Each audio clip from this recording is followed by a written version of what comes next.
starting June 2024, taking a gap year with my family. First and foremost, I'm very much completely dedicated to ECF going forward. The podcast is going to continue as normal. Most of our events are going to continue as normal. So just want to put that up front, not going anywhere, very much committed to ECF going forward. So I wanted to just put that out there. Today's episode, I want to talk to you about all the things, why I'm doing this, what led to this, what that's going to look like, how you prepare for a gap year like this, some of the fears I have around it, and the structure in terms of day-to-day. So do this if you want to work 1 day a week. From a work perspective, the goal is to work 1 day a week and be able to keep all the operations going. So continue to record the podcast, do the email newsletter I do for the public audience, check in with the team regularly. But for the most part, try to really be able to do my core operations and the core things that I'm responsible for on 1 day per week. In a nutshell, the idea is to plan out the work days 3 months in advance. So I know the work day, so I can schedule calls, I can schedule podcasts, and come in and just work like a bat out of hell from 8 a.m. to 6 p.m. Or later, and just get a lot done. So that's the plan from an operational perspective. When you think about prepping for a gap year like this, this is something that I started tossing the idea around and kind of like floating by Annie, my wife, maybe 3 years ago, and just being like, hey, what if we did this? Like, what if when our oldest got done with elementary school, we just took some time off and did something different? Started planting those seeds, and probably about 2 years ago, got really serious about this. Okay, we decided as a family, we're going to do this. This is going to happen. And started telling the kids, getting their reactions. And then once we were locked and loaded and ready to do it, from a business perspective, have been preparing for a gap year like this, probably, a year plus. And so that looks like hiring an assistant, an executive assistant who can help out. I'm going to be gone a lot. I'm not going to be checking in as regularly. Sometimes I'll be traveling and unavailable. So getting someone who can really help me and be as efficient as possible. Hiring a director of community and connection to be able to help really focus on the forums. Patrick getting promoted to director of operations so he could really run the ship.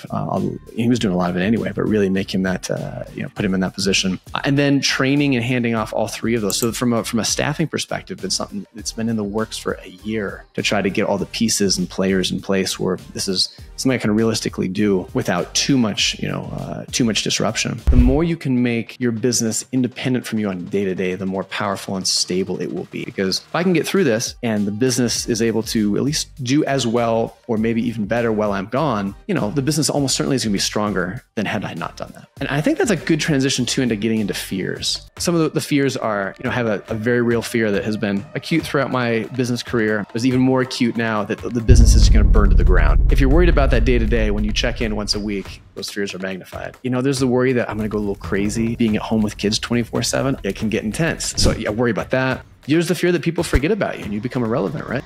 That's a real fear. I think the bigger fear for me was kids grow up and are gone and you regret not doing it. That you kind of race through life in this like blur of nonstop activity and you don't get to have those deep discussions or awesome experiences with the people you care most about. Those are, for me, are the bigger fears, I think, and ultimately why I decided to do this. So that's what's happening. Like I mentioned earlier, very excited for it. And I'm going to be traveling along the way. And so I'm looking forward to connecting with entrepreneurs, especially with e-commerce fuel members, but really in general, anyone in the e-commerce community as we travel. So this is how my family gap year is going to be. And so what does this look like structurally? Well, it's going to be, first thing, we're pulling all of our kids out of school. We're going to homeschool the kids for the year, which will be fascinating. Focus on the kids, but also be able to give us some freedom of location for the year. We're going to be spending time in Montana, where we have a lot of family. I'm meeting for a lot of time in Tucson, where we live, and doing some international travel as well in China, Japan, the Philippines, Bali, Singapore, or Europe. The goal is to work 1 day a week and be able to keep all the operations going. So anyway, that's kind of the high structure: travel, schooling, location freedom. I think one of the big reasons our family decided to do this was that it's so easy to get stuck in that while loop for your life, for your business, to not have time to really concentrate on a core family. We carve out that really valuable time with them, to invest in them, to get to know them. I think the other thing too is,